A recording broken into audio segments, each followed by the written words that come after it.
Good day mga kasadye! Is Yes Santos of Sanji Moto. Welcome you again sa panibagong vlog na ating pag-uusapan tong araw na to. So, gusto mo bang pumunta ng Baguio City na mas mabilis at konti lang masakyan na walang traffic sa kalsada?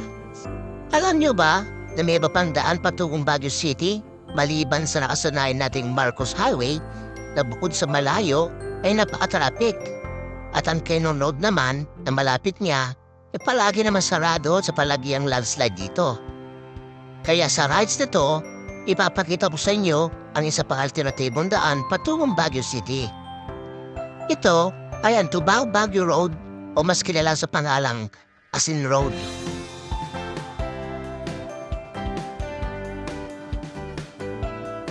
Noong taong 2018, sinimula ng DPWH na hikayatin ang mga bisitang pumupunta ng Baguio na dumaan sa Asin Road na isang alternatibong kalsada sa bayan ng La Union at Benguet.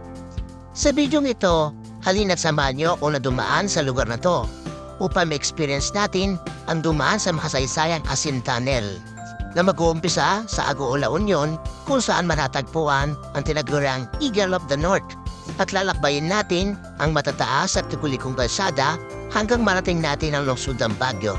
Kaya tara na guys, samahan niyo ako!